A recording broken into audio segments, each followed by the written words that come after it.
Wyoming Territory. October 1883. The train did not slow gently into Redstone Station. It arrived the way bad news arrives, sudden, loud, and final. Steam billowed across the platform in great white clouds. And when it thinned, what remained was a woman standing alone with a suitcase at her feet and a bundle of letters held against her chest. Her name was Nora Ellsworth. She was 25 years old. She had traveled 800 miles on a wooden bench with her knees pressed together so she would not crowd the man beside her because she had spent her entire life trying not to crowd anyone. The dress she wore had been let out twice at the seams and pressed 3 times before she left Ohio. It was the dress she intended to be married in. She looked up the length of the platform. It was empty, not quiet in the way a station is quiet between trains. Empty in the particular way a place is empty when someone was supposed to be there and chose not to be. A dog slept near the freight scale. A boy of perhaps 10 sat on a barrel at the far end, chewing a strip of dried apple, watching her with the careful stillness of a child who has been told something and is deciding whether to say it. Nora stood where she was and told herself the man was simply late. Wagons broke axles, horses threw shoes. A ranch 9 miles north of town gave a man 100 reasons to run behind schedule, and none of those reasons meant anything had gone wrong. She waited 3 minutes. Then she picked up her suitcase and walked to the boy. His face carried information he did not want to be the one to deliver. When she asked him if he knew a man named Vincent Ashby, something moved through his expression that had nothing to do with thinking. He slid off the barrel. He went around the corner of the depot building and was gone before she could ask anything else. The suitcase in her hand held everything she owned in the world. A few dresses, a Bible with her mother's name written on the inside cover, a tin of sewing pins, a small leather notebook in which she had kept accounts since she was 16 years old because numbers were the one thing she had always trusted. Numbers did not change their minds. Numbers did not write 31 letters promising to build you a room that faced east because you mentioned in your second letter that you loved morning light. She set the suitcase down between her feet and waited. The station door opened. A man came out wearing a station master's apron and an expression that did not suit his face, too careful to arrange the expression of a man who has rehearsed what he is about to say. His name was Fenn. He had ink on his knuckles and a green eye shade pushed up on his forehead, and he could not quite look her in the eye. He said her name. Then he stopped. From the far end of the main street, almost 2 blocks away, a sound drifted down through the October air. A fiddle, high and bright and cheerful, the unmistakable sound of celebration. And beneath it, faintly the sound of voices' laughter threaded through with the particular ease of people who have nowhere else to be and nothing to worry about. Nora turned toward the sound before Fenn said another word. She did not need him to say it. She had understood the moment she heard the music. The understanding arrived not like a blow, but like cold water, immediate total spreading through her until she felt it in her hands. She said steadily, "That is his wedding." Fenn said, "Ma'am." "How long has the town known?" He was quiet for a moment that answered the question better than words could have. Then, "A fair few of us knew, ma'am. I'm sorry. Ashby's a man who likes an audience. He likes to be the only one walking away clean." She heard what he was telling her. The cruelest part of it, the part that would sit in her chest for a long time after, was not the wedding itself. It was what the wedding required. They had let her come. The entire town had known. They had stood in that church and watched Vincent Ashby put a ring on another woman's hand, while the woman he had been writing to for 7 months was on a train that would set her down 2 streets away. They had let her step off into it. They had let her ask a child his name. Not one of them had ridden out to flag the train. Not one had sent a wire. They had let her come so they would have something to talk about at supper. Nora Ellsworth picked up her suitcase.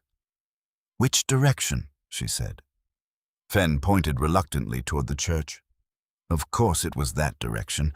Everything in this town was that direction. She started walking. Each step required a decision. Not because she felt strong, she did not feel strong. Because she understood with the cold clarity that comes after a certain kind of shock that she had nothing left to lose. When a person has nothing left to lose, it turns out they can walk quite steadily. The laughter got louder as she approached. It had names attached to it now. She could hear individual voices rising above the general noise, and then above all of them, she heard one laugh she recognized. A big carrying sound, the sound of a man delighted with himself. She knew that laugh because he had described it in a letter. He had written that folks said he had a laugh you could hear across a hayfield, and she had read that sentence by candlelight and pressed the page against her chest like a woman who had never been given something to hold. She had been a fool. She knew it now, but she had been a fool.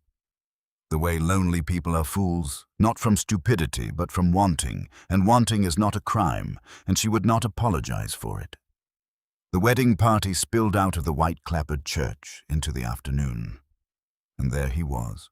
Vincent Ashby stood on the church steps in a brushed coat with a flower pinned to it. One arm around a woman in a borrowed veil, his hat tipped back. His face lit with the particular gladness of a man who has gotten exactly what he wanted at no cost to himself. He was handsome in the way that handsome men often are, as though the world had been easy on him because of his face, and he had simply never been asked to develop anything else. He saw her. She watched it happen. She watched his eyes find her across the distance and recognize her and make a decision in the space of a single heartbeat. He looked away. He said something to the man beside him, and they both laughed, and the new bride laughed, because they were laughing not knowing or not caring to ask what the woman who had stopped in the middle of the street had to do with anything. A ripple went through the crowd as people noticed her. Heads turned. Two women near the church steps exchanged something behind gloved hands.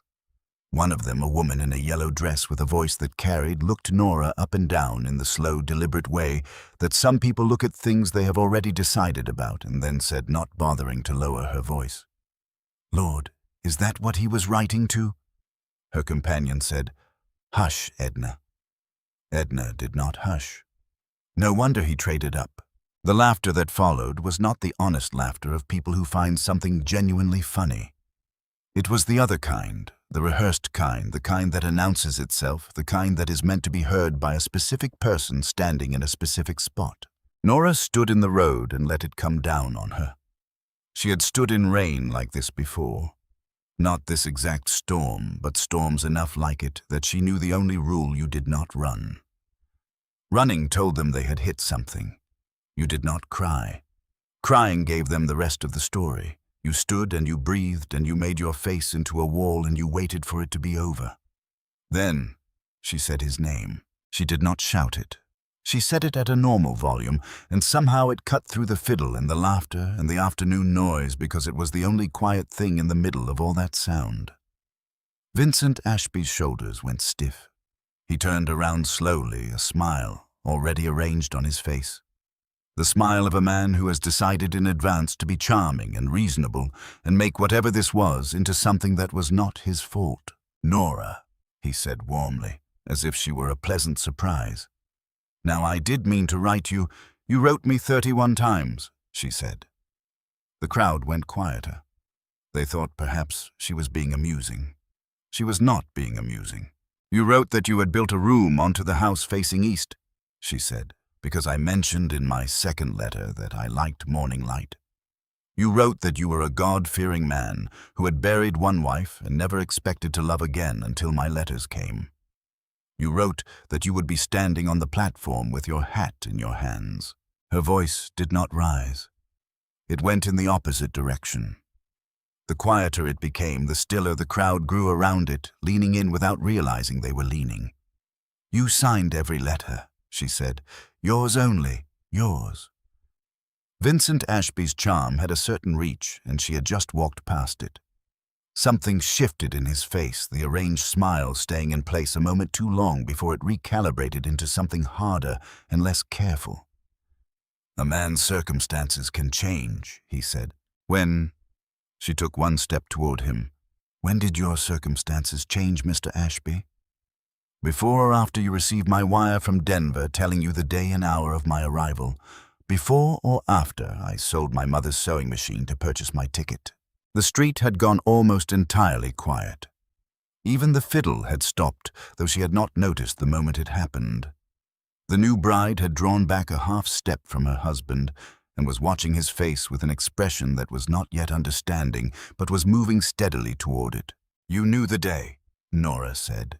"You knew the hour. You stood in that church and spoke your vows, knowing I would step off that train 2 streets away and walk straight into it." She paused 1 beat. "You wanted me to see it. A man who likes an audience." That landed. She saw it land in the slight tightening around his eyes. What came back was uglier than she had expected.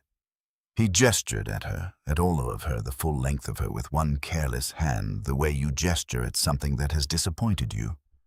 And his voice had the carrying quality of a man who has decided to win this in front of witnesses, regardless of what it costs him to do so. "You came 800 miles on the strength of some letters," he said. "Did you truly believe—" He let the gesture complete the sentence for him. Someone laughed. Edna, in the yellow dress, laughed loudest, delighted, drinking it in the way a person drinks something they have been waiting for. Nora stood in the road and felt something go out of her. Not her dignity, she had decided in the first 30 seconds that she was keeping that whatever the cost. What went out was smaller and more private. A particular warmth she had been carrying since the first letter arrived 7 months ago. The warmth of believing that perhaps this time a man had chosen her soul before he saw her body, had read what she could do and found it sufficient, had written 31 letters, not as a transaction but as an honest reaching toward another person across a winter of distance. That warmth went out. She felt it leave. The place it left behind was cold, but the cold was almost a relief because it was honest. She looked at Vincent Ashby one last time. Then she looked past him slowly around the full half-circle of watching faces. The 2 women, the men with their thumbs in their belts. Edna, in yellow, still pleased with herself. Fenn, the station master at the back of the crowd, with his eyeshade in his hands, looking at the ground. The boy from the barrel, who had crept all the way across the street and was watching with his mouth open and his dried apple forgotten. Nora said quietly, but clearly enough for all of them, "I hope every one of you remembers this day." She turned. She picked up her suitcase. Her arm was shaking beneath her coat, but she held the case as though it weighed nothing. And from across the street, from a direction she had not been watching, a voice she had not heard before said, "I expect I will, ma'am." It was a low voice, unhurried. It had no laughter in it at all. Nora stopped. A man was leaning against the corner post of the Mercer Trading Company across the street, where he must have been the whole time, with one boot crossed over the other, and a coil of new rope hung over his shoulder. He was tall, not the exaggerated tall of a man who wants you to notice, but the practical tall of a man who has spent years doing work that required reach. Dark hair under a dust-pale hat. A face that the sun and the years had been working on for a long time, with a jaw that suggested patience was not the same thing as softness. He was not looking at Nora. He was looking at Vincent Ashby, and there was nothing in the look that could be mistaken for warmth. He pushed off the post and came down off the boardwalk into the street with the easy movement of a man who has made a decision and is simply carrying it out. "Mind yourself, Callum," Vincent said, and there was something new in his voice now.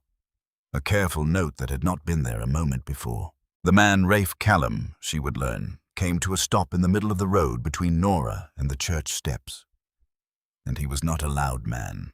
But when he stood there, the space around him changed in some way that was difficult to name. Everyone else seemed to get quieter just to make room for him. "I've been standing here 10 minutes, Ashby," he said. "And in that time I watched a woman come 800 miles on your word. I watched her step off a train into something you built on purpose so your friends could have themselves a laugh. And then I heard you point at her like she was livestock you thought better of buying." He let that settle over the crowd. "I've been trying to recall a lower thing I ever saw a man do," he said, "and I confess I'm coming up short. This is my wedding day," Vincent said. "Then I'd go enjoy it." Rafe's voice did not change in pitch or temperature. "What you cannot do and stay a man is invite a woman to her own humiliation, arrange the entire production in advance, and then stand on your church steps and mock her in front of the people who helped you do it. He turned and looked directly at Edna Ferris in the yellow dress. "I knew your mother," he said. "She would have taken a switch to you for what came out of your mouth just now." Edna went red. She went quiet. Both happened at the same time. Vincent Ashby appeared to consider coming down off the church steps. He did not. Men like Vincent Ashby almost never do when the audience has gone quiet on them. He gathered what remained of his composure, took his new bride by the elbow. She pulled it half away from him, a small motion barely visible, but Nora saw it and turned and went back into the church. The wedding guests followed in twos and threes, eyes down, not looking back. The street emptied. Rafe Callum came across to where Nora was standing. He stopped at a respectful distance, a full arm's length, and reached up and took his hat off and held it against his chest in the manner of a man who understands that certain moments require a certain kind of acknowledgement. "Rafe Callum," he said. "I run a place about 9 miles north. Cattle, mostly." A pause. "I'm sorry for what happened to you this afternoon. There's no excuse in it, and I won't try to make one." Nora found she could not speak immediately. She had been bracing for impact for so long that she did not know what to do now that the impact had turned into a quiet apology and a held hat. In 25 years, no one had ever stepped between her and the laughter. Not once. She had always been the one who had to stand and take it because she had no father living, and no brother, and no husband, and no money. And the world was very plain with women like her about what they were and were not owed. "You didn't have to do that," she managed. "No, ma'am," he agreed. "Reckon I didn't." He turned the hat slowly in his hands. He looked up the empty street toward the church where, behind the white clapboard walls, the fiddle had started up again, thin and uncertain, as though it too was slightly ashamed of itself. "I expect you've got nowhere to be tonight," he said.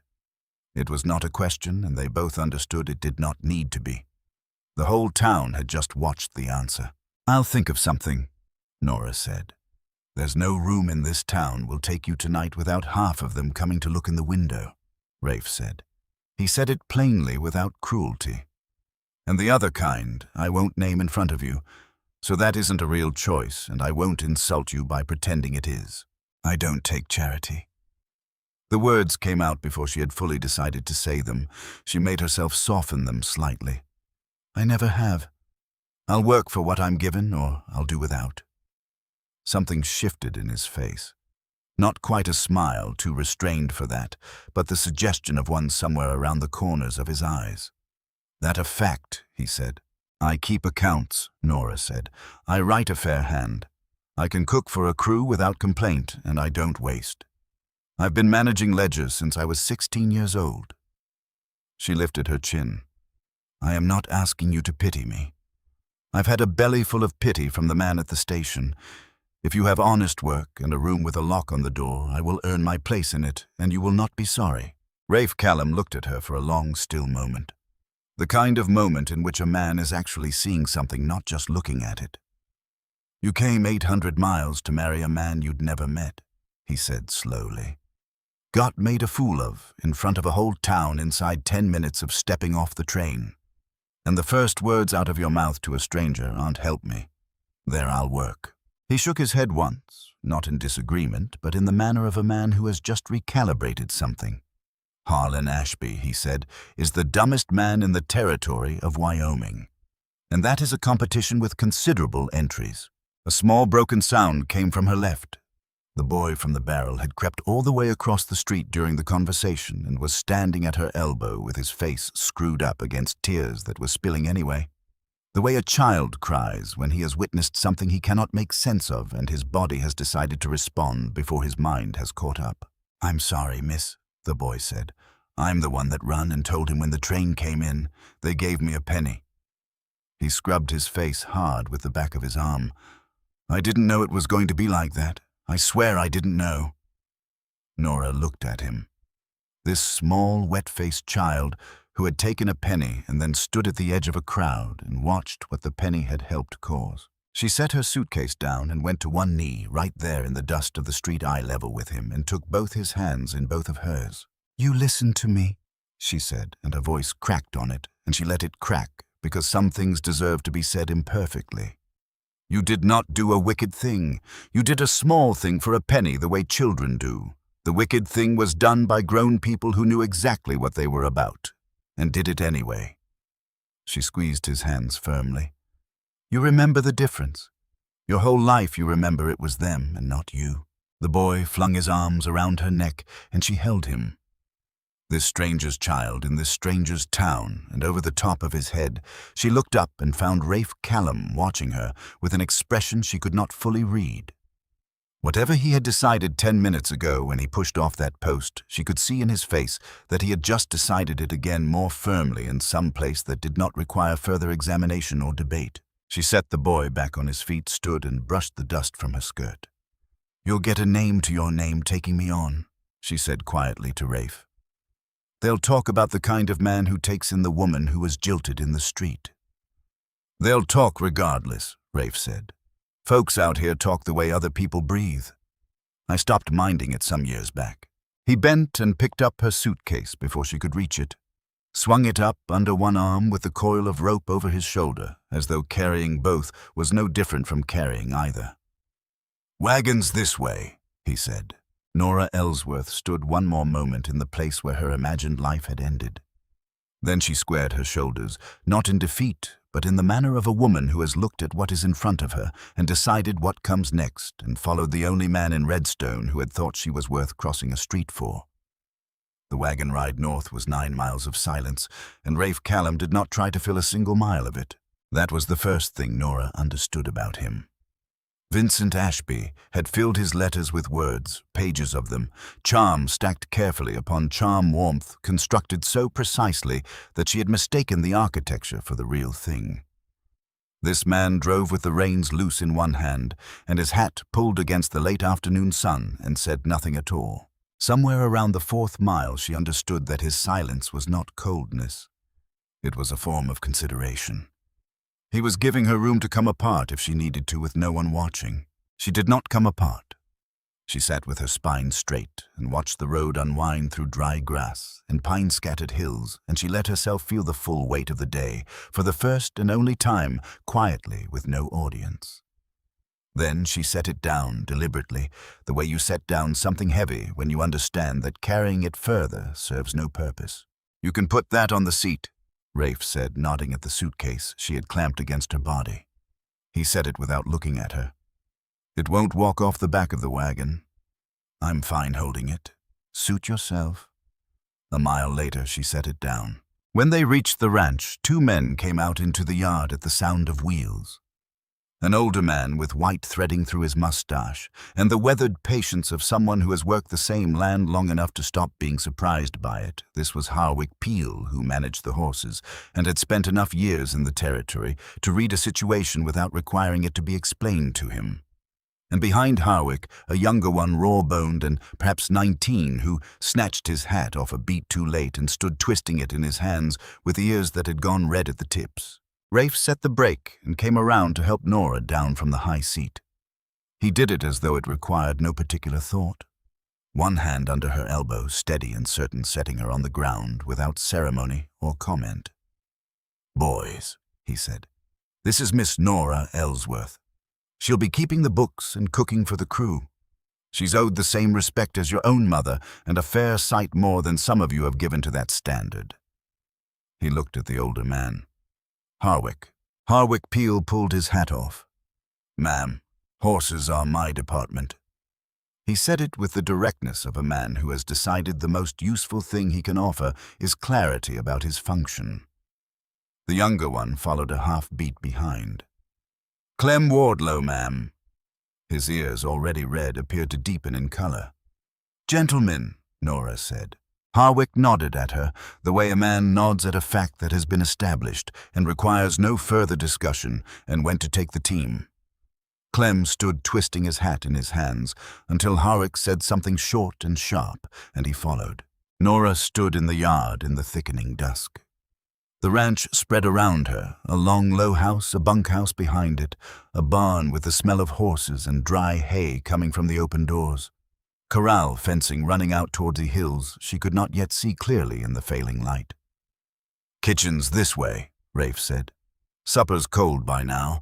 Harwick does for us when there's no cook. I'll warn you he can't." That first night, Nora lay awake in the room at the end of the hall with the key turned in the lock and the lamp out.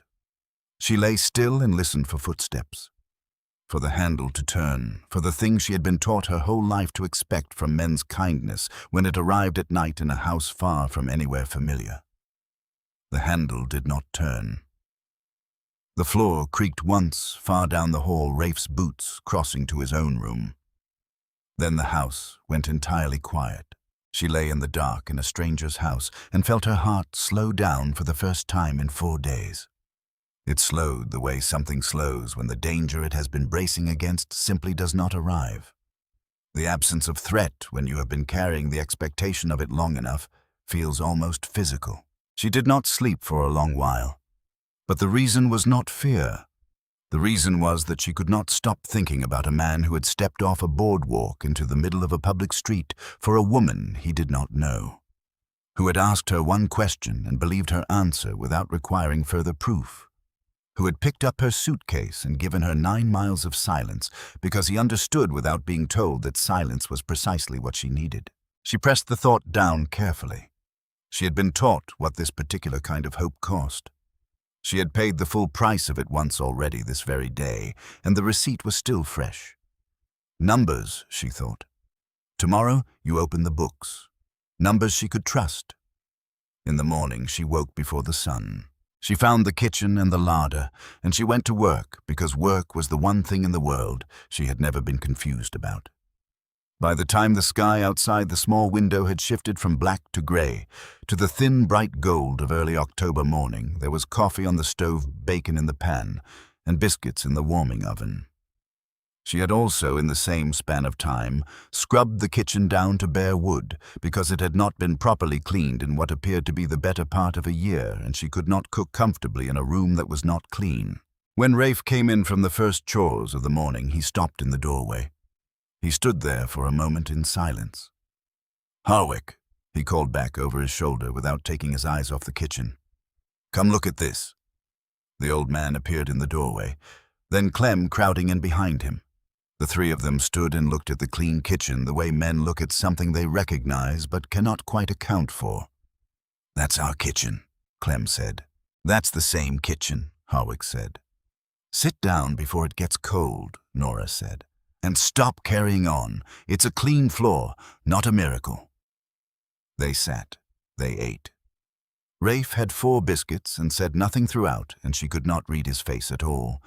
And she had decided he disliked the food when he put his plate in the wash basin without being asked, and paused in the doorway on his way out. "Miss Ellsworth?" "Yes." "Best biscuit I've had since my mother died." He put his hat on and went out. The door closed behind him. Nora stood in the middle of the clean kitchen with one hand pressed flat against her own sternum, feeling something settle into the space there. Something small and warm and dangerous in the specific way that small, warm things are dangerous when you have recently learned how much they can cost. She stood there for one moment, then she turned to the table. Rafe had left the ledger. He had set it down before going out. A battered thing, water-stained, its spine cracked from years of being opened flat on tables. 3 different handwritings across what appeared to be 4 years of accounts, none of them particularly careful. Nora sat down and opened it. She was not looking for anything specific. She was doing what she had always done, starting at the beginning, reading carefully, letting the numbers tell her what they knew. Numbers always knew something. Numbers kept records that people forgot they had made. She was on the 3rd page when she noticed it. A cattle sale. Previous fall, 40 heads sold to a buyer named in the margin only as Crane Agent. The price entered was low, not dramatically, not in a way that would immediately catch the eye of a man who hated paperwork and trusted the people around him, but low. Rounded to a suspicious neatness. And the count was off from the tally notation at the top of the page by 2 head. She turned the page. Another sale. Spring before that. 60 head count short by 3 from the range tally price again, just slightly below what a fair reading of the market that week would suggest. She turned further back. found another, and another, and another behind that one. She did not say anything.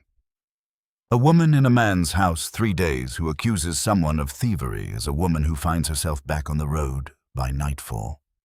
She had learned long ago to carry what she knew quietly until she knew it whole. She began placing small slips of paper between the marked pages, and she kept reading, and the number assembling itself in the margin of her mind, the real total 4 years accumulated, was large enough that when she finally set her pen down and looked out the window at the afternoon light moving across the Wyoming hills, she sat very still with her hand over her mouth. Someone had been stealing from Rafe Callum for 4 years, carefully, consistently. Never enough in any single transaction to raise an alarm in the mind of a man who kept his own tally book but trusted others with the ledger. But across 4 years, season by season, in a hand that was not Rafe's and belonged to no one she had yet identified, the number was not small. She was still sitting with that knowledge when the sound came. It was evening by then, the sky outside gone to deep amber. The yard was quiet, and then the hoofbeats, not one horse, several. Moving at a deliberate walk, the careful, slow approach of men who do not want to be heard until they are already close. Nora went to the kitchen window. In the thickening dusk at the end of the drive, she could make out riders. 3 of them, perhaps 4, well mounted. The lead rider was dressed too well for a neighbor stopping by dark coat, expensive horse, the easy confidence of a man who has never arrived somewhere and been told to leave. She heard the front door open, heard Rafe's boots on the porch boards. She did not move from the window. The lead rider stopped at the gate. From this distance she could not make out his face clearly, but she could hear his voice, smooth as poured oil. Unhurried, carrying just enough warmth to make the threat inside it easy to miss if you were not paying close attention. "Callum," the voice said. "Hoped I'd catch you still up. My name is Douglas Crane. I believe we have some business worth discussing." Nora went very still at the window. She had just spent the afternoon reading that name in the margins of a ledger. Crane agent. 4 years of it. 40 head here, 60 there, the count always slightly off the price, always just slightly low. The difference always moving in one direction and one direction only. She looked at the open ledger on the kitchen table. Then she looked back out at the riders in the dark. And she understood with a clarity that arrived all at once that the conversation happening on the porch was not about a neighborly dispute. She understood that the man she had been hired to work for was standing alone in the dark, talking to the man who had been quietly emptying his life for 4 years, and that the man on the horse knew exactly what he had been doing, and that Rafe Callum did not. She pulled the ledger closer. She found a fresh piece of paper. She picked up the pen and began to write. Outside, the voices continued. Rafe's low and steady. Crane's smooth and patient, unhurried, the voice of a man who believes he has already won and is simply enjoying the interval before the fact is acknowledged. Nora wrote by lamplight with the careful precision of a woman who understands that what she is building right now is the only thing that matters. Her hand did not shake. Her numbers were exact. The story they told taken together was not complicated. It had simply never been read by anyone willing to look at it clearly. She heard Crane say, pleasant as a Sunday greeting, that he hoped Rafe would give the offer for the North Quarter some thought. Heard him mention that the country was hard, and that a man alone could find his luck turning in ways he never anticipated. Heard the patience in it, the unhurried quality of a man announcing an intention he has already decided to carry out, and is simply giving his subject the courtesy of advance notice. Then the hoofbeats moved away into the dark, and the night came back, and there was silence, and then Rafe's boots crossed the porch, and the front door opened, and she heard him stop in the hallway outside the kitchen. A long moment passed. "You can come out, Miss Ellsworth," he said from the other side of the door. "They're gone." She did not come out immediately. She looked at the pages spread across the table, the beginning of something, the shape of something taking form in ink and figures, and the quiet patience of 4 years waiting to be correctly read. "Mr. Callum," she said, "before morning, I need to show you something." She spread the ledger open on the kitchen table. Rafe Callum came through the door and stood in the lamplight and looked at what she had laid out. and his face was the face of a man who has not yet understood what he is looking at, but can tell from the way it has been arranged that understanding it is going to cost him something considerable. Nora did not ease into it. She had decided in the minutes between hearing the riders leave and hearing his boots on the porch that the only way to tell a man he has been robbed for 4 years is to tell him plainly. Men like Rafe Callum did not want cushioning. They wanted the truth laid flat on the table where they could see the whole shape of it. "Sit down," she said. He sat. She started at the beginning. The first entry she had flagged, fall of the previous year 40, had sold to a buyer listed only as Crane Agent Price, entered at the figure in the ledger count at the margin note. Then she opened his tally book, the small leather notebook he kept in his coat pocket and had left on the table that morning. She laid it beside the ledger. "Your tally says 42 head," she said. "The ledger says 40. Your tally puts the market rate that week at $1.10 per head. The ledger entered it at 90 cents. She moved her finger. "Spring before that. 60 head, 3 fewer than your own count price, again below market." She turned pages. Here and here and here, one after another. The paper slips she had placed throughout the afternoon marked each entry a trail of small flags running backward through 4 years of careful, patient theft. Rafe did not speak. He watched her hands moving across the pages with the focused stillness of a man absorbing damage and deciding what to do about it. "Total across 4 years, Nora said. She slid the fresh page of figures toward him. "Every transaction I could find matching this pattern. The number at the bottom is conservative. There may be more I haven't reached yet." He looked at the number. His jaw set, his hands flat on the table curled slowly into fists and then deliberately flattened again, a man exercising control over himself with visible effort. "The man on the horse tonight," he said. "Douglas Crane, the same name in every margin. And the hand that wrote it." "That is what I don't know yet," Nora said. "It is not your hand. It is consistent across all 4 years, which means it is one person with repeated access to this ledger.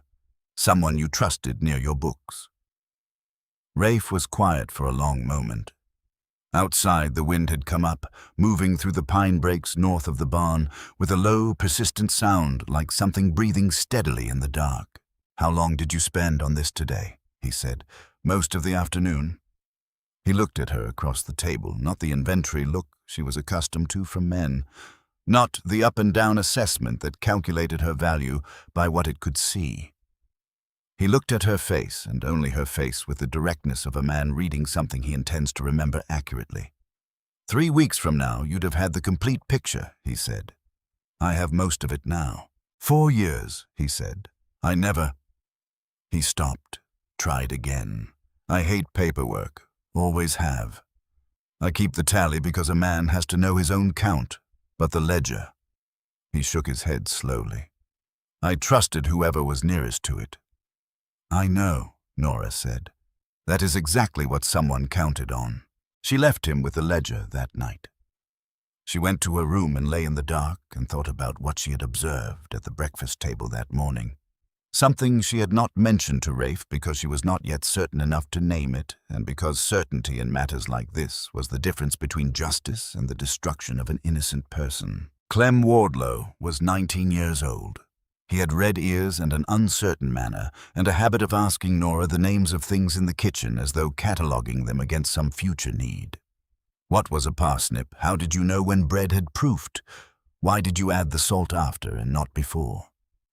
He was not a complicated person to read, which was precisely why what she had seen that morning troubled her. When Rafe had set the ledger on the table and mentioned offhandedly that he had been meaning to get his accounts properly organized, Clem had gone still, a brief stillness, a fraction of a second the kind a person might miss if they were not already watching.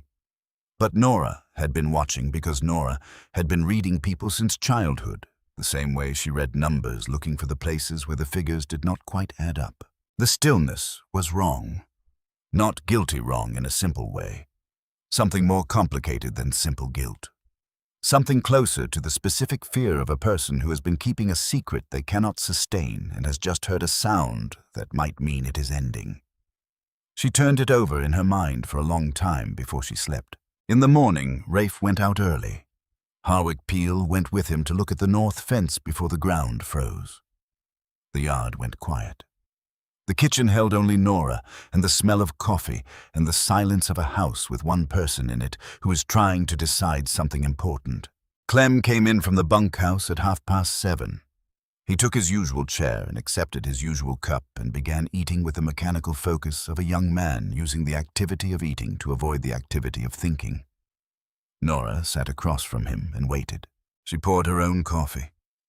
She looked out the window at the frost on the ground, already beginning to release in the thin morning sun. She let the silence do what silence does when it is given enough room, expand, fill the space, make the absence of words louder than words. Clem set his fork down. "Ma'am," he said. "Yes." He looked at the table. His jaw worked once. "I reckon you found something in those books yesterday." "I found several things." His hands around the coffee cup were not steady. He was 19 years old, and he was frightened, and she could see both of those facts very clearly. And she let herself see them because what came next was going to require her to hold on to them. "Clem," she said, keeping her voice even. "I am not going to accuse you of anything. I am going to ask you one question, and I would like you to answer it honestly, because I think you have been carrying something for a very long time, and it has gotten too heavy, and I think some part of you came in here this morning knowing that." He looked up. "How long has Douglas Crane had your sister?" The color left his face entirely, and so quickly that she thought for a moment he might go off the chair. He gripped the edge of the table. His mouth opened and closed, and then a sound came out of him, a single brief, involuntary sound, the sound of a person who has been holding a door shut for 2 years against enormous pressure and has just felt it give way. Then the words came. All of them. The way words come after a long, terrible silence, not carefully, not in order, but in a flood that does not pause for breath or sequence. Her name was Willa. 14 years old now, which meant she had been 12 when it started. Their parents had died in the fever winter of 1880, both of them within 3 weeks of each other, and there had been no one. No family within 1,000 miles. No money beyond what the land had been worth, and the land had a lien on it that Clem had not known about and could not have paid regardless. Douglas Crane ran a boarding house in Caldwell, 12 miles southeast of Redstone. It was the kind of establishment that called itself a boarding house because calling it what it actually was would have invited a level of official attention it could not sustain. He had taken Willa in on the grounds that their father had owed him a debt Clem was now entirely certain had been fabricated from nothing numbers on paper with no foundation in any transaction that had ever actually occurred. That had been the spring of 1881. Willa had been in that house for 2 years and 4 months. Crane's arrangement with Clem was straightforward in the way that arrangements built on terror are always straightforward. Clem would write the cattle numbers the way Crane told him to write them. He would adjust the prices the way Crane directed. He would do this every season reliably without variation, and in exchange, Crane would keep Willa in the kitchen, cleaning, cooking, washing, not upstairs. He said it was just numbers, Clem said. His voice had the flat quality of someone reciting something they have said to themselves many times in the dark. He said no one would get hurt. He said it was a business arrangement, and I'd be doing the right thing for my family. And if you stopped, Clem's throat moved. He was specific about it. He explained exactly what would happen, step by step. Nora sat with that for a full moment. She let it settle completely before she responded, because the thing that had just been placed on the table deserved the weight of being entirely understood before anyone attempted to move it. Then she got up from her chair, came around the table, and sat down on the floor directly in front of Clem Wardlow. Not beside him. In front of him, so he had to look at her. She took both his hands in both of hers. "Listen to me carefully," she said. "You have been carrying this alone for 2 years. A 19-year-old boy trying to keep his little sister alive with the only currency he had, which was another man's trust. You did not come into this house this morning to eat breakfast. You came in because you had decided somewhere in the night that you could not do this one more day. And that decision, the decision to sit down in front of me and not run, that was not weakness." She held his hand steadily and let him look at her. "That was the first brave thing you have done since this started. And you stopped being alone the moment you made it." Clem Wardlow, who was 19 years old and had the raw-boned frame of someone who had grown up too fast, doing work that was too hard, put his face in his hands and wept. Not quietly.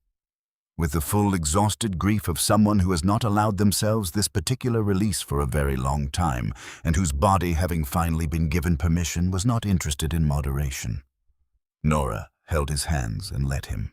She heard Rafe's wagon in the yard before she heard his boots on the porch. She heard the specific quality of silence that a man produces when he has opened a door and seen something he did not expect.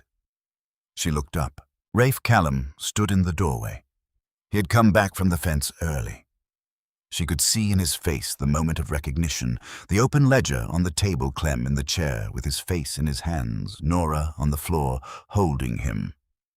His expression moved through several things in rapid succession.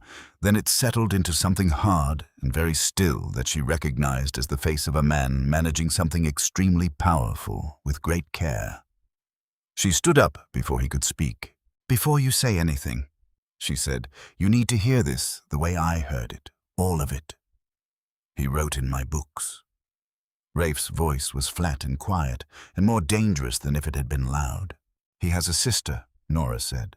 "She is 14 years old, and Douglas Crane has had her locked in that boarding house in Caldwell for 2 years and 4 months. He has been threatening that child's safety over this boy's head since the spring of 1881. Every wrong number in your ledger was the price Clem paid to keep his little sister out of the rooms upstairs." Silence. "Now you look at him," Nora said. "You look at him and you tell me what you see." Rafe looked at Clem. Clem had taken his face out of his hands and was sitting upright in the chair, red-eyed, braced for whatever was coming with the resigned stillness of someone who has long since stopped expecting things to go well for him and is simply waiting to find out how badly they will go. The silence in the kitchen lasted long enough that Nora became aware of the fire in the stove and the wind outside and the faint sound of Harwick moving around the yard. Then Rafe Callum crossed the kitchen. He did not go to the table. He went to the chair where Clem was sitting, and he crouched down in front of it, the way a man crouches to look a frightened animal in the eye, slow and deliberate, and without any suggestion of threat in his body. "Clem," he said, "look at me." The boy looked up. "How long?" Rafe said, "Has that child been in that house?" 2 years come spring," Clem said. The words were barely audible. Rafe's jaw worked. Something moved through his face, not the hardness that had been there when he came through the door, but something older and more complicated. The look of a man reassessing his own failures alongside everyone else's. "You should have come to me," he said. 2 years ago. I was scared." Clem's voice broke cleanly on the second word. "I'd only been here 3 months. I didn't know if you'd..." "I know it." Rafe's hand came down on the boy's shoulder, heavy and certain. "Being scared is the most natural thing in the world when a man like Crane has got his hand around someone you love. You were a frightened kid trying to keep your little sister alive with the only thing you had." His grip tightened. "But you're not alone anymore, you hear me? That girl is coming out of that house. I give you my word on it, and I have never in my life given my word on something I could not carry." Clem looked at him for a long moment. Then he nodded once and looked down at his hands, and the set of his shoulders changed in a way that was difficult to name precisely, as though something that had been wound too tight for too long had been given just enough slack to breathe. Nora turned to the stove and busied herself with coffee she did not need to make, because her face was doing something she preferred neither of them to witness. Harwick Peel appeared in the kitchen doorway at some point and stood there long enough to read the room without requiring explanation. He took his hat off and held it. "Been watching that boy go hollow for a year," he said. "Should have asked sooner." He put the hat back on. "Tell me what needs doing." The 4 of them sat at the kitchen table that afternoon and assembled a plan. The most important plans Nora had found were rarely complicated. Complexity was what people added when they did not trust the simple thing. Clem would ride to Caldwell on Friday as usual, deliver the false counts as usual, show nothing different in his face or manner, because he had been doing this for 2 years and was practiced at it in the way that people become practiced at things they hate through sheer repetition. Crane had no reason to think anything had changed. Rafe would leave for Cheyenne on Monday morning to find the federal marshal who rode circuit out of the territorial capital, a man named Garrett, whose reputation for straightforwardness Rafe trusted. While Rafe was gone, Nora would continue building the case. Every transaction, every discrepancy, every thread traced back to its origin laid out in language clear enough for a judge to follow without assistance. It was near the end of this conversation, when the plan had taken its shape and the coffee cups had gone cold, that Clem said something that stopped everyone. He was looking at the column of company names Nora had been compiling, tracing where money and land had moved after Crane acquired them. 3 families had lost their properties in the county over 4 years. She had written out the name of the holding company that appeared to have purchased the Osler family ranch after Crane took it. Clem went still in a way that was different from his earlier stillness. "That name," he said. "What about it?" "That's the name on the letter." He looked up slowly. "The letter Crane keeps in his strong box. Separate from everything else, locked, separate from his other papers. I saw it once when he had me carry something to the office. The letter has a seal and a name printed across the top." He tapped the page. "That name, right there." Nora looked at the name she had written.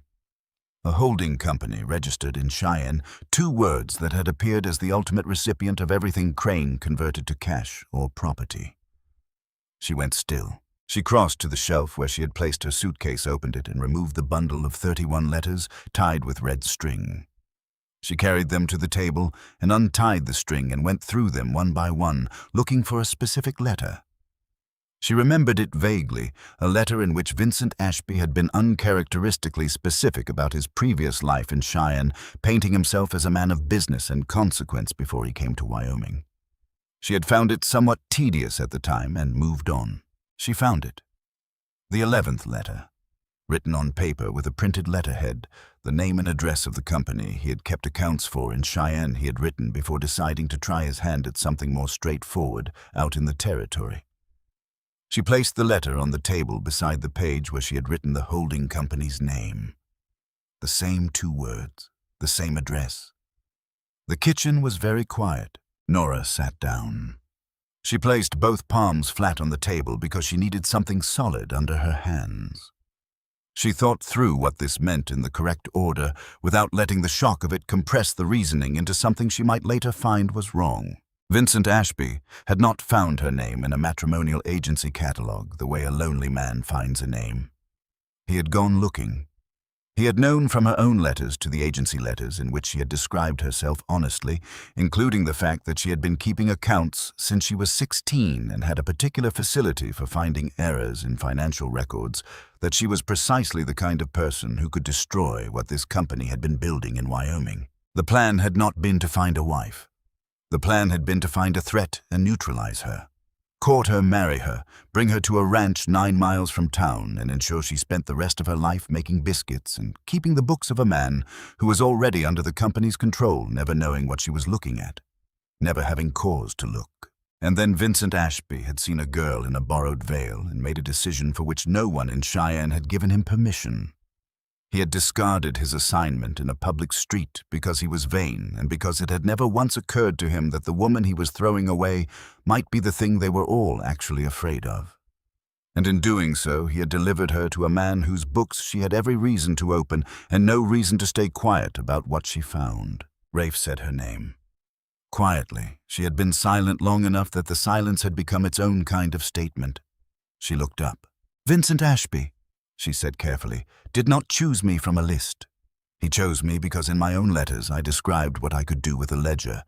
I was not a prospective wife. I was a prospective problem." She touched the 2 pieces of paper side by side. The company he worked for sent him 800 miles to court and marry the one woman in the territory who might eventually understand what they were doing. Nobody spoke for a moment. He threw that away. she continued, because a girl with a narrow waist walked by. He abandoned his assignment, the most important thing his employers had sent him to do, because he was vain, and it had never once in his life occurred to him that the woman he was discarding might actually be the thing they were all afraid of. Harwick, from the far end of the table, said quietly, "Lord Almighty." Clem was staring at her. "They know about you, ma'am. If they find out what you've been doing with those books."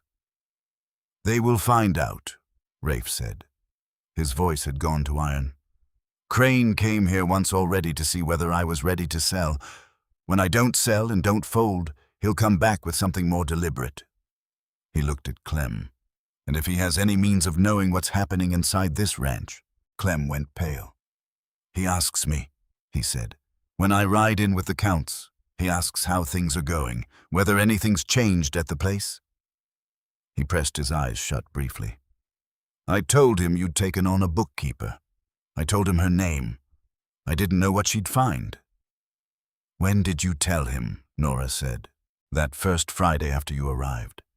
He asked after the ranch, and I said Rafe had taken someone on to do the accounts." Clem opened his eyes.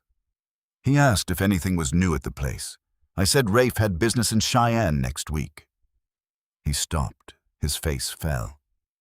"I said it before I thought. I'm sorry. I didn't know it mattered." Which meant Douglas Crane had known for 2 weeks that a woman with a head for numbers had arrived at the Callum Ranch and been given access to 4 years of ledgers, and had known that Rafe intended to go to Cheyenne. Rafe stood. He walked to the window and stood with his back to the room looking at the dark yard, and was quiet. "I leave for Cheyenne Monday," he said finally. "Nothing changes before then. Clem, you ride Friday as planned. Same numbers, same face, same conversation. Nothing different, not one thing." He turned back. The moment Crane thinks something has shifted, the first thing he does is use what he holds. He did not say Willa's name. He did not need to. "And when you return with the marshal," Harwick said. "When I return," Rafe said, "we move." Nora looked at the papers spread across the table. The ledger, the flagged pages, the 2 documents with the same name written on them in different hands. The beginning of something that was not yet finished, but was getting there. She pulled a fresh sheet toward her. "I'll need more lamp oil," she said. "I'll be working through the nights." The days that followed had a particular texture, the texture of people carrying knowledge carefully, the way you carry something fragile across uncertain ground. Clem rode to Caldwell on Friday and came back before sundown, whole and unchanged. Crane had asked after the ranch with a specific brand of casual curiosity that is not casual at all. He had mentioned, smiling, that a man ought to keep better track of who he let near his private papers. Clem had smiled back. He had been doing this for 2 years. He was very good at it. Saturday and Sunday. Rafe moved through the property, doing the things a man does before leaving a place for several days. Checking horses, going over fence lines, talking with Harwick about what needed watching. He said nothing to Nora about his departure that felt like farewell, because he was not that kind of man. Monday morning, before Rafe's horse had cleared the north gate and his outline had disappeared into the gray pre-dawn light, Nora put on her coat and went to find Reverend Oakes. She had been thinking about this since Saturday, working through it from every direction, looking for the weak points. The weak point was Marshall Garrett. She did not know Garrett. She knew his reputation from what Rafe had told her, a few sentences honestly delivered. But reputations were assembled by the same process that assembled everything else, through the interests of the people doing the assembling. A man with the kind of reach that Senator Aldous Merritt appeared to have could reach a considerable distance, and whether he could reach a federal marshal was not a question she felt comfortable leaving to chance. The alternative was not to go around Garrett. It was to go above him entirely. Reverend Oakes made his circuit on Mondays. He drove an old wagon with a gray mule and moved between the small settlements and homesteads west of Redstone on a route that carried him 2 days later into Cheyenne for the Thursday evening service near the federal courthouse. Nora had spoken with him 3 times at the Lutheran services Rafe drove her to in the valley. She knew his route. She knew he was a man of uncomplicated honesty. The kind that does not require effort, because it has never met the kind of temptation that corrupts it. She gave him a sealed package. Inside were 2 complete copies of everything she had compiled, written in her clearest hand, organized chronologically with a cover letter addressed to Federal Judge Cornelius Fitch at the Territorial Courthouse in Cheyenne. She gave Reverend Oakes the judge's name and the address. She told him it was urgent and confidential and that she was trusting him with something that mattered to the safety of people she cared about. Reverend Oakes asked no questions. He took the package, placed it in the inside pocket of his coat, and drove his gray mule west. She told no one, not Clem, not Harwick. She did not tell them because 4 people sharing a secret were 3 people more than a secret needed in order to stay safe, and Clem in particular had been frightened for 2 years in a way that left traces in a person's face whether they intended it or not. Then she went back to the kitchen and continued building her case, and she did not speak of it again, and she waited for Rafe to come home. Wednesday came and went. He had said he expected to be back Wednesday evening, 2 days to Cheyenne, a day to find Garrett, and make the case 2 days back, allowing for weather. Thursday morning. No rider from the North Road. Thursday afternoon, Harwick found reasons to remain visible in the yard. Clem saddled his horse twice, and both times Nora said his name quietly from the kitchen doorway, and he unsaddled it again. Friday morning arrived with a gray sky carrying the smell of coming snow, and still nothing from the direction of Cheyenne. By Friday afternoon, the atmosphere in the house had become its own presence, a 5th person that nobody named, and everyone accommodated, moving around it carefully, keeping their sentences short, finding tasks that kept hands occupied and minds from going to the places they wanted to go. Nora was at the kitchen table with the lamp burning in the gray afternoon when she heard the horse. Not from the north, from the direction of Caldwell. One rider, coming fast. The speed of someone who has decided to arrive before they have time to reconsider the decision to arrive. She went to the window. The rider came through the gate at a gallop and pulled his horse down hard in the yard and was off it before it had fully stopped. It was Clem. He had not been scheduled to go to Caldwell today. His face as he ran across the yard toward the house was arranged in a way she had not seen before, not the fear she had learned to recognize in him, but something past fear, something that arrives when a person has been afraid so long they have burned through it and reached whatever is on the other side. She was at the door when he reached it. He had an envelope in his hand. She took it, looked at the outside. Her heart did something she did not allow to show on her face, because the handwriting on the envelope was the same handwriting that had signed itself, "Yours only." Yours across 31 letters over 7 months. She opened it. She read it once.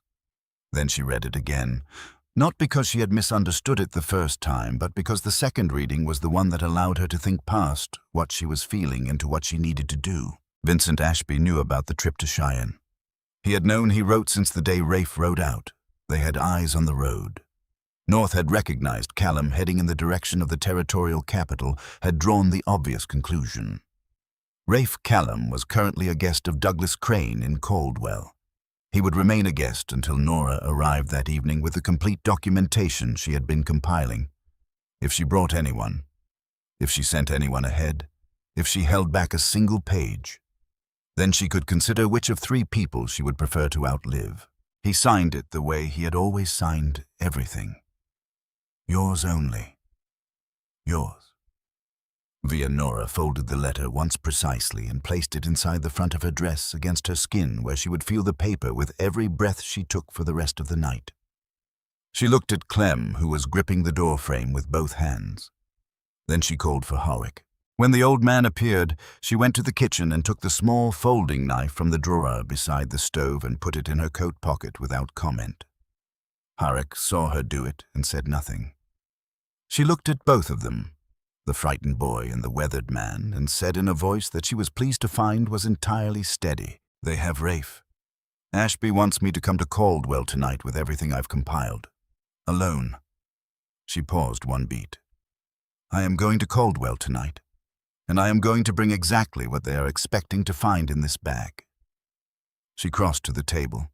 She picked up the working satchel she had been using to carry her document copies. She opened it and removed everything inside, every page she had written and every copy she had made, and set it all carefully in the center of the table. Then she began filling the satchel with blank paper from the shelf. Old feed receipts, the backs of envelopes, a 2-year-old invoice from a harness maker in Laramie. She worked quickly and neatly the way she did everything. Harwick looked at the satchel. "That bag is full of nothing." "Yes," Nora said, "that is precisely the point." She looked at Clem. "The real documents left this ranch Monday morning," she said. "Reverend Oakes carried them to Cheyenne. They are on the desk of Federal Judge Cornelius Fitch, and they have been there since Thursday morning."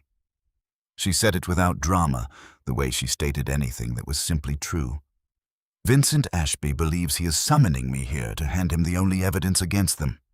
He is summoning me to hand him a bag of blank paper while I walk through his front door and keep him talking." Clem stared at her. "You knew? Before any of this happened, before Rafe was even taken?" "I sent it because I did not know this would happen, but I knew it might. I do not keep everything in one place." She closed the satchel and straightened. "Now, I need you to tell me everything you know about the inside of that house in Caldwell, every room, every door, where Crane keeps his strongbox, when the men drink and when they don't, and where they would put a man they wanted to keep available." Clem told her.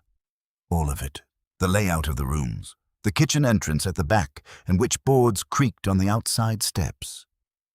The habits of the men Crane employed on Friday evenings, which tended toward heaviness by 9 o'clock. The strongbox in the back office behind the false panel in the wainscoting, he described its location in the specific detail of someone who has memorized a place against a day they always believed might come. When he was finished, Nora looked at the two of them. "Here is what we are going to do," she said. The road to Caldwell ran southeast through country that did not care about human troubles. Nora sat on the wagon bench between Harwick and Clem and watched the darkness settle over the Wyoming hills and thought with the detached clarity that sometimes arrives when the time for planning has ended and the time for doing has begun. About everything that had led to this particular road on this particular night. 800 miles on a wooden bench. A sewing machine that had belonged to her mother.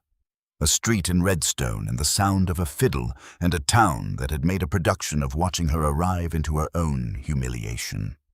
And then a man who had pushed off a post and crossed the street and asked her one question and believed the answer, and everything that had followed from that single decision. She stopped thinking about all of it.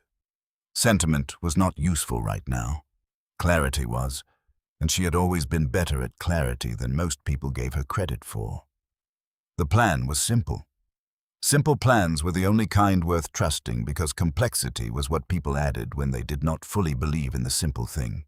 Nora would go through the front door alone, carrying the satchel of blank paper and old receipts the way a frightened woman carries something she has been ordered to bring close to her body. Arms tight, the posture of someone who has done exactly what she was told. Vincent Ashby expected a woman arriving in defeat. She would give him the silhouette of one for as long as it was useful. Clem would go around the back of the building to the kitchen entrance. He knew the door, knew which boards creaked on the outside steps, knew the habits of the man who usually sat nearby on Friday evenings. He would find Willa. That was his only task. Find his sister and get her to the door, and then out of it. Before they had left the ranch, Clem had pulled the lead deputy aside and described the back office with the false panel in the wainscoting where Crane's strongbox sat. He had described it in the exact detail of someone who has memorized a place against precisely this kind of need, and the deputy had listened without interrupting and said he understood. Harwick would position himself in the narrow alley that ran between Crane's establishment and the leather goods store beside it with the long rifle that he had produced from beneath the bunkhouse floorboards, with the matter-of-fact calm of a man who keeps tools for specific purposes and does not discuss them until the purpose arises. That was the whole of it. 3 people. 3 positions. One objective that contained inside it several smaller objectives that all needed to happen in the right sequence. They stopped the wagon on the dark edge of town beyond the last lamp. Nora climbed down without assistance. She straightened her coat. She adjusted the satchel strap over her shoulder and felt the weight of blank paper settle against her hip. Clem said her name low and urgent. She looked at him. He was 19 years old, and he had been carrying an impossible weight for 2 years, and he had found people willing to help him carry it, and in his face she could see the specific terror of someone who is afraid that the help will arrive too late, or not quite the right help, or that he will do something wrong and ruin it. "If anything goes wrong in there," he began. "Then you get Willa out the kitchen door regardless," Nora said. "That is your only job tonight, Clem. Everything else is mine." She looked at Harik. The old man had already checked the rifle. He nodded once and moved off toward the alley without ceremony. Nora turned and walked toward the lights of Caldwell. The town was not large. A main street with businesses on both sides. A few side streets running into darkness, the kind of place that existed because the surrounding land required services and the services required proximity. Crane's boarding house sat at the far end of the main street. A 2-story building with yellow light in the upstairs windows and a man leaning against the door frame at the entrance, smoking, watching the street with the professional inattention of someone paid to watch. He saw her from half a block away. She let him see her. Let him see the satchel and the pace of a woman who has been told what to do and has done it, arriving at the appointed hour with the appointed cargo. She let him perform his inventory as she reached the door up and down the assessment she had been enduring her entire life, and she met his eyes and said nothing and waited. He opened the door. The hallway beyond smelled of lamp oil and wood smoke, and something beneath both of those things that she did not attempt to name. A staircase on the right, a door at the end of the hall with light beneath it. The man gestured toward the door with his chin. She walked toward it. Her hands were steady. She noted this with the small, distant part of her that was always observing even in the middle of things, the part that had made her good with numbers, the part that stood slightly outside any situation and recorded what it saw without editorial comment. She pressed the door open. The room had been arranged as a kind of theater, the lamp placed to illuminate the center.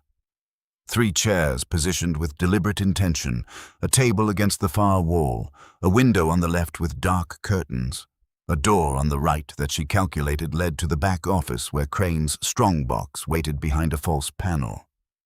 Rafe was in the chair nearest the left wall. His hands were bound behind it. There was a bruise spreading dark along his jaw and a cut above his left eye that had bled and dried, leaving a dark track down the side of his face. His coat was gone. He was very still in the particular way of a man conserving everything against the possibility that he will need it later. When he saw her come through the door, everything in him that had been still lunged forward at once.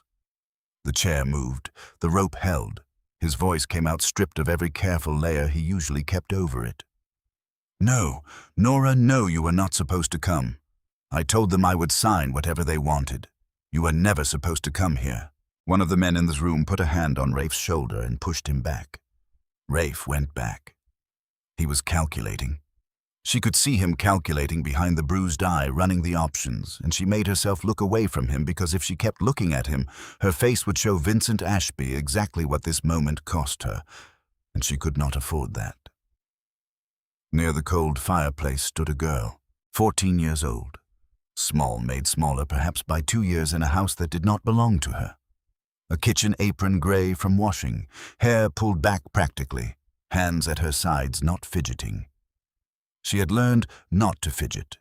She had Clem's eyes, exactly the same pale gray, the same quality of watching from somewhere behind them, rather than through them, as though a younger version of herself had stepped back from the windows of her own face for protection, and had not yet found sufficient reason to come forward again. She was looking at the door, not at Nora.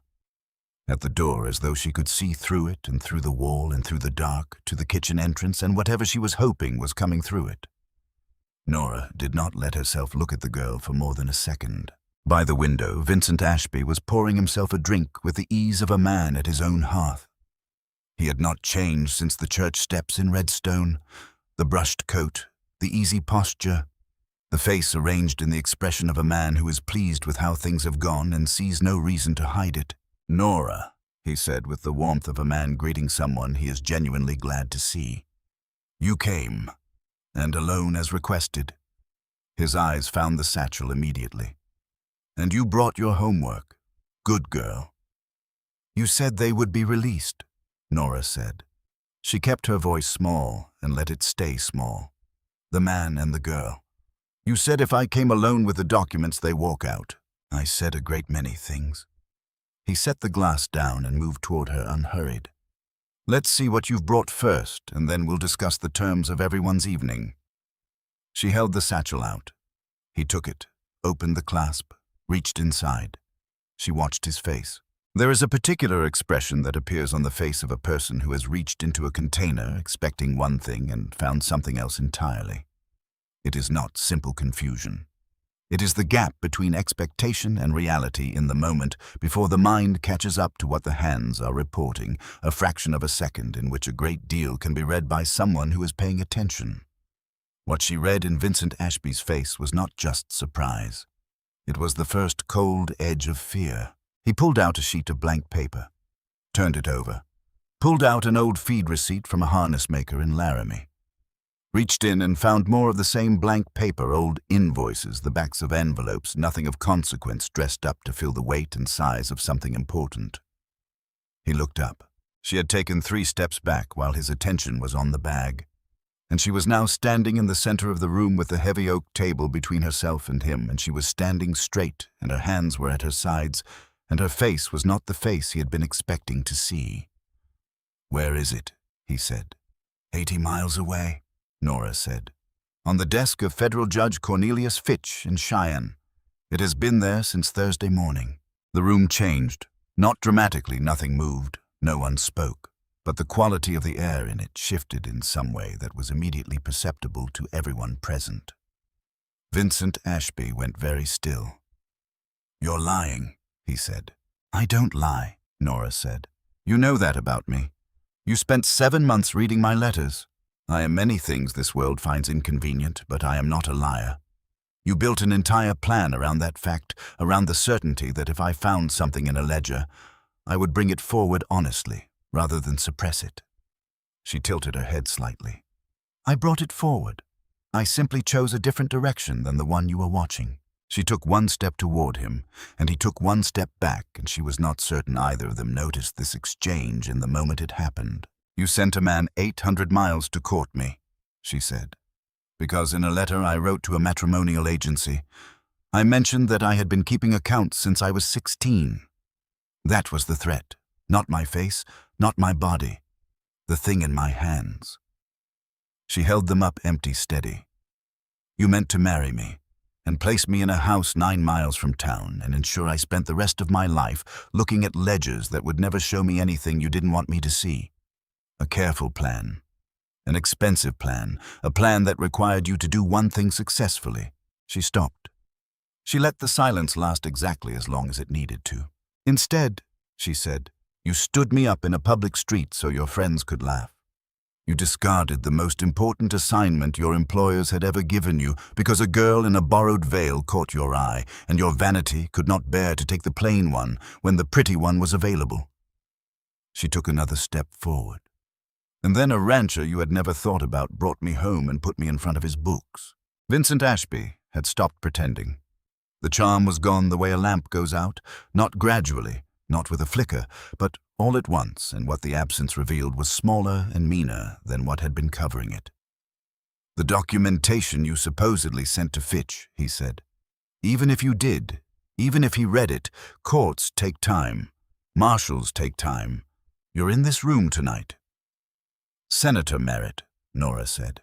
The name fell into the room like a stone into still water, and the ripples spread outward through everyone present. The letter in Douglas Crane's strongbox, she continued. The one with the senator's seal, the one that connects the holding company to a man who has spent considerable resources ensuring his name appears on nothing.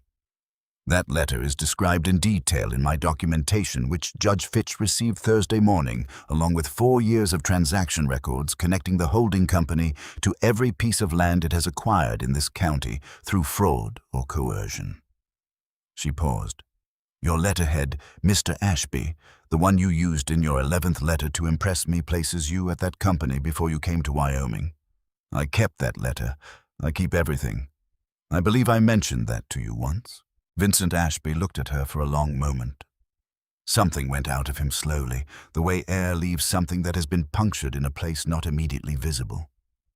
He reached for the pistol at his hip. She was already moving.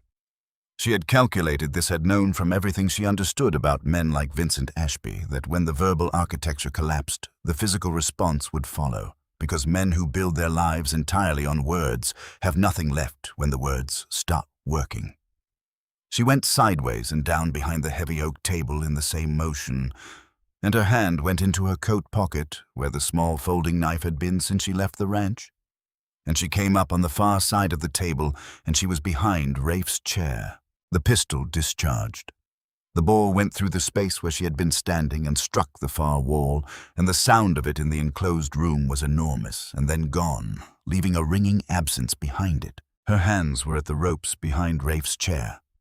She had put the knife in her pocket for this purpose and sharpened it 2 days ago in anticipation of exactly this need. The blade went through the rope in 4 cuts, her hands working entirely by feel, while her eyes stayed on the room, on Vincent crossing toward her, on the man near the door making his calculation. The 4th cut and the rope parted. Rafe Callum came out of that chair. He did not speak. He did not need to. He put himself between Nora and Vincent Ashby with the simple, total commitment of a man who has made a decision so fundamental it requires no further deliberation, and he moved toward the nearest threat with the efficiency of someone who has spent 34 years in a hard country and has no patience remaining for men who cause harm from positions of safety. It was brief, and it was not gentle, and when it was done, the man near the door was on the floor and Vincent Ashby was against the far wall with nowhere left to go. From the back of the building through the wall came the sound of the kitchen door. Clem's voice, high and fierce and cracking with 2 years of waiting compressed into a single syllable, "Willa!" And then the sound. Nora had been holding her breath for, without fully realizing it, a girl's voice, thin and startled and entirely real, saying her brother's name back to him in the dark. The girl by the fireplace was already gone.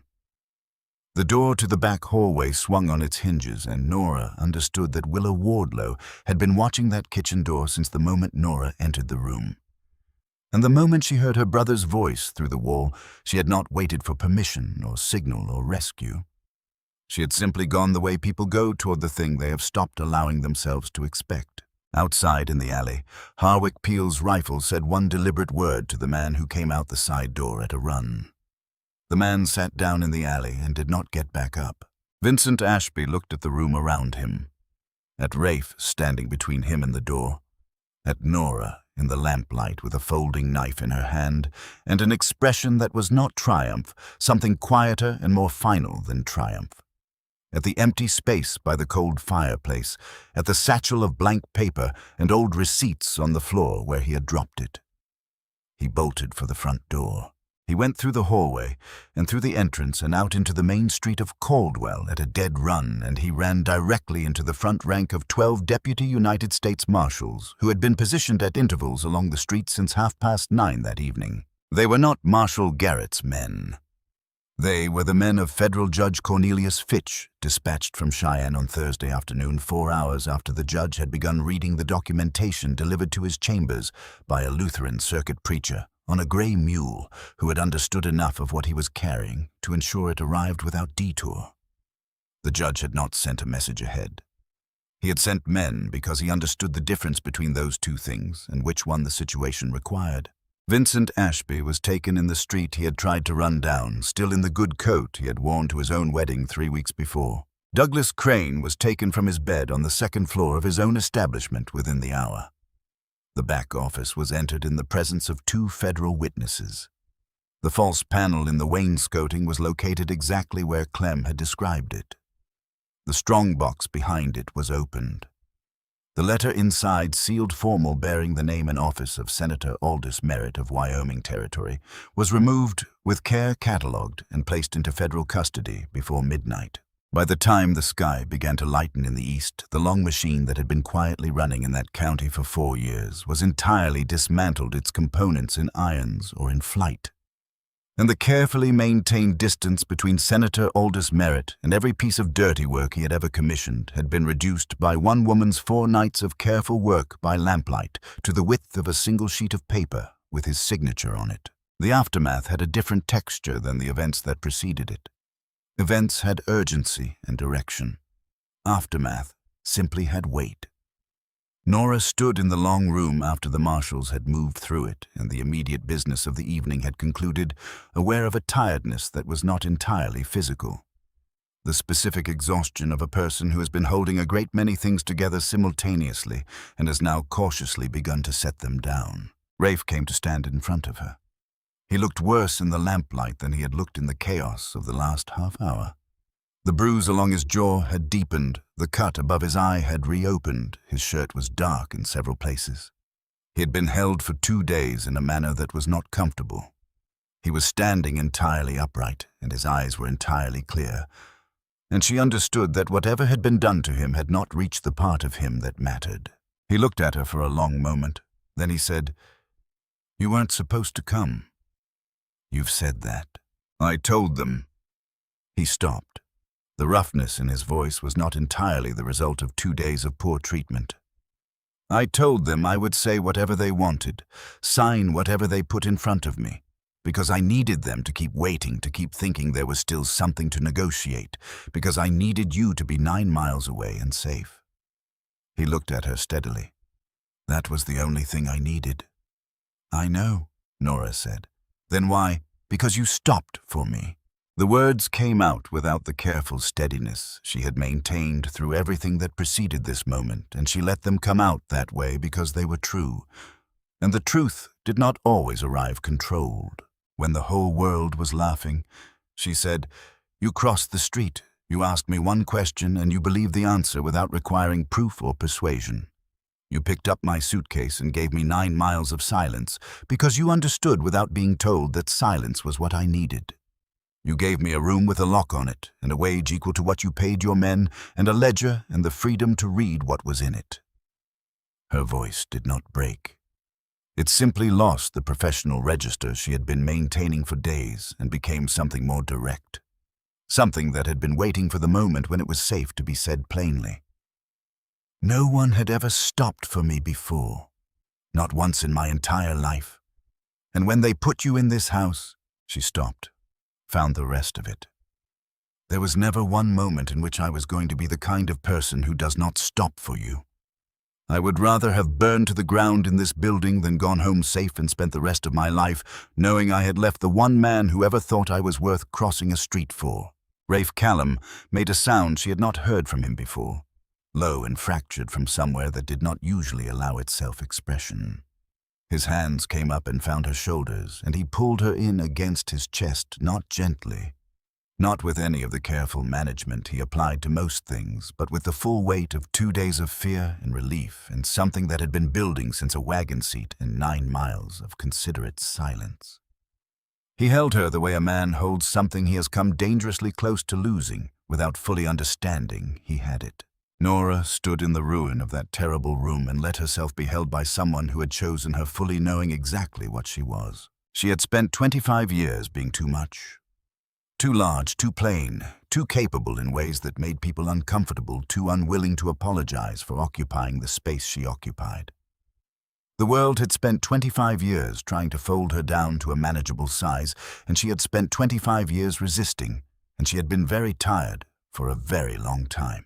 She understood standing there in the broken room with the smell of gunpowder still in the air that the resistance had been correct, that the world had been wrong about her, that she had never been too much. She had been exactly enough. The world had simply been too small, and she had spent 25 years trying to fit herself into it, rather than waiting for the part of it that was the right size. She had found it. 800 miles from where she started on a ranch, 9 miles north of a town that had laughed at her in a kitchen with a locked door and a battered ledger, and a man who asked one question and believed the answer. In the kitchen at the back of the house, Clem Wardlow sat on the floor with his back against the wall and his sister in the circle of his arms. Willa Wardlow, who was 14 years old and had learned not to fidget and had spent 2 years and 4 months in a house that did not belong to her, had her face pressed against her brother's shoulder and was saying nothing at all. Just breathing. Just holding on to the fact of him, to the solid reality of his arms around her, to the proof that the thing she had stopped letting herself expect had arrived anyway. Harwick Peel appeared in the kitchen doorway and looked at the two of them on the floor. He took his hat off and held it against his chest and stood there for a moment without speaking because there was nothing to say that the moment had not already said better. Then he went back outside to see to the horses. The federal proceedings occupied the spring and summer of 1884. Nora's documentation, the ledger analysis, the transaction history, the connecting threads traced from the first entry to the last, laid out in the clear and meticulous hand of someone who had been doing this work since she was 16 years old, was entered into the federal record and read aloud over 3 days by a court clerk with a steady voice. 3 families who had lost their properties in the preceding 4 years had their land restored by court order. The Osler family, who had believed their losses were the result of bad weather and bad luck and had spent 2 years grieving what they thought was simply the hard mathematics of the frontier. The Pemberton family, who had moved to Kansas and would now be moving back.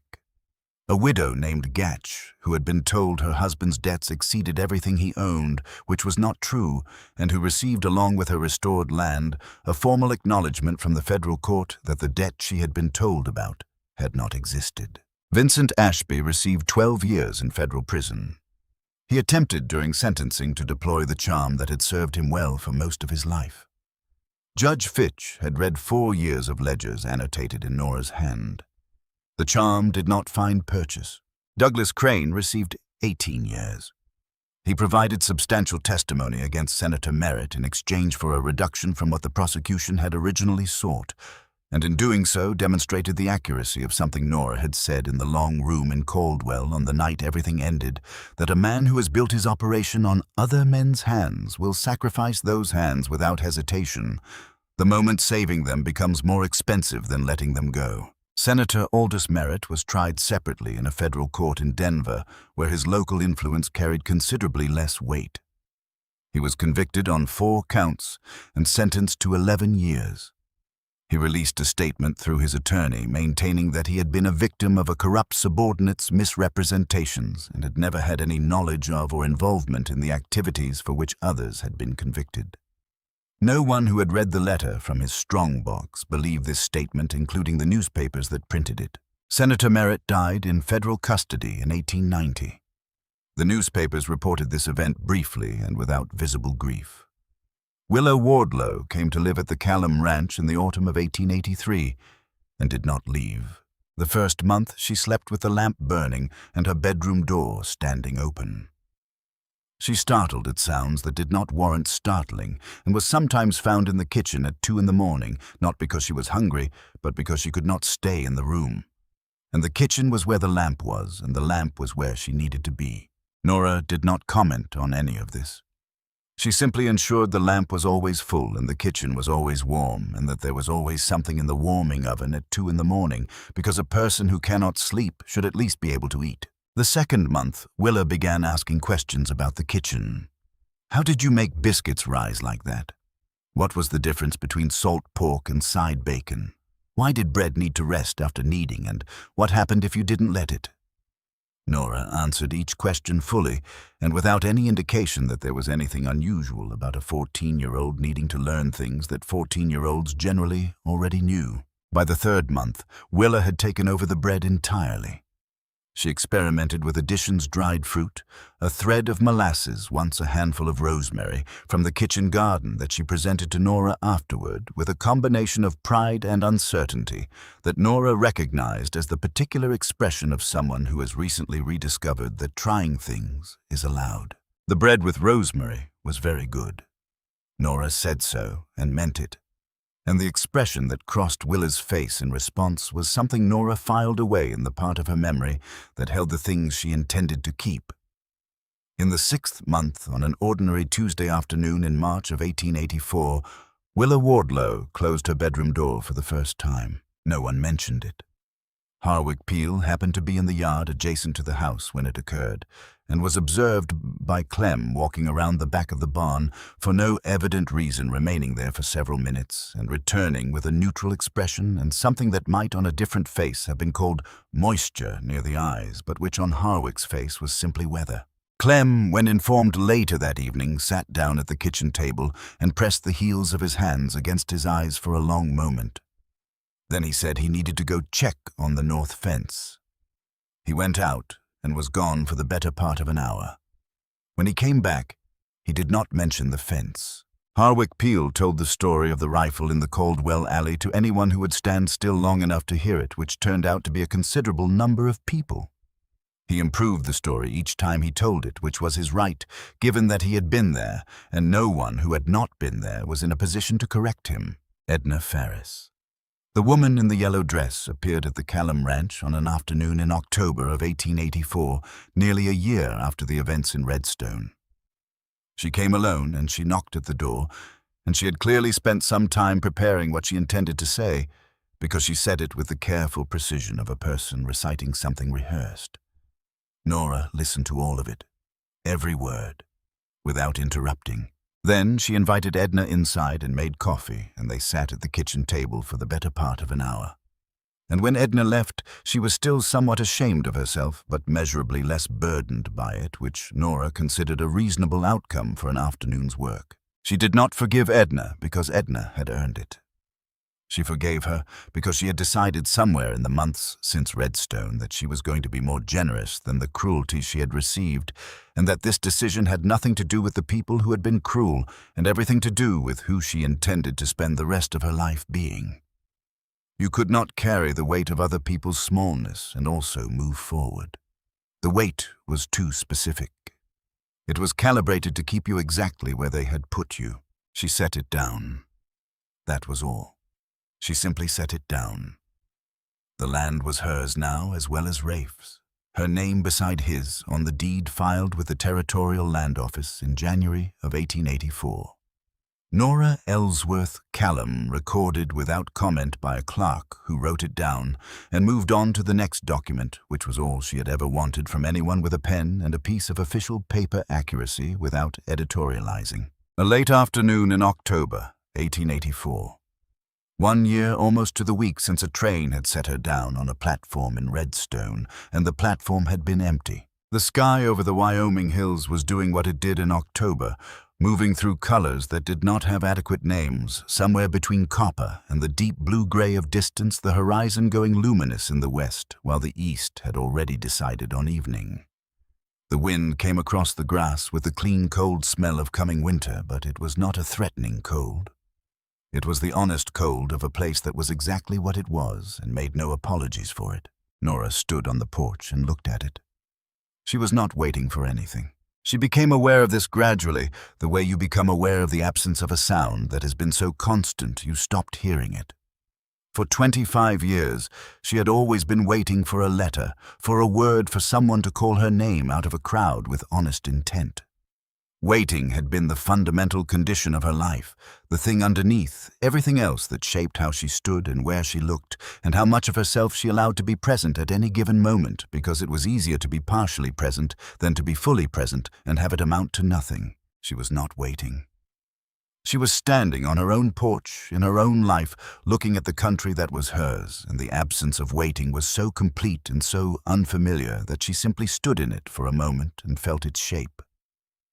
Rafe came out of the house behind her. She heard his boots on the porch boards, heard him stop beside her, heard him settle into the silence the way he settled into all silences, without resistance, without any impulse to fill what did not need filling. They stood together and watched the last light leave the hills. After a while, he said quietly, "Vincent Ashby is the dumbest man in the territory of Wyoming." Nora laughed. The real laugh, not the controlled version, not the polite version she had rationed carefully for 25 years, but the one that came from somewhere genuine and unguarded, the one that did not require permission or management or any consideration of how it was received. It came up out of her completely, and she let it. "You've said that before," she told him when it had finished. "I intend to keep saying it," he said, "at regular intervals, for as long as seems appropriate, which I expect will be some time." She looked at him. This man who had pushed off a post and walked into the middle of a street because something he was watching was wrong, and he was constitutionally unable to stand there and watch it. who had given her silence and a locked door and honest wages and a battered ledger full of 4 years of someone else's trust, and who had never once looked at her the way the rest of the world had always looked at her, as a problem to be managed, a size to be accommodated, an inconvenience to be worked around, who had simply looked at her face and believed her answer. "He could have had the bravest woman west of the Missouri River," she said. Rafe's hand found hers. His fingers were rough from 34 years of work that was real and necessary, and not performed for anyone's benefit, and they held her hand with the certainty of a man who has decided on something and sees no further need for uncertainty about it. "He handed her to me instead," he said, "and I intend to be grateful for his particular kind of stupidity every day I draw breath." The wind moved across the grass. The stars began in the east all at once, the way they always began in Wyoming, as though they had been there the whole time and were simply waiting for the dark to make them visible. "Love isn't the words," she had said to him in a room that smelled of gunpowder and broken glass. "It isn't the thing a man writes on fine paper by candlelight." She turned her hand in his and held it back just as certainly. "It is who crosses the street. It is who stays." She had traveled 800 miles and arrived somewhere she had never been, and found a life she had never imagined, and not 1 foot of the distance between where she had started and where she was standing now had been wasted. Every mile of it had been necessary. Every cold and difficult and humiliating inch of it had been pointing here to this porch, this sky, this hand in hers, this life that was entirely and irrevocably her own. The night came on full, and the stars multiplied across the Wyoming sky, and the cold settled around them with the clean honesty of a place that tells you exactly what it is, and neither of them moved to go inside because there was nowhere else either of them needed to be.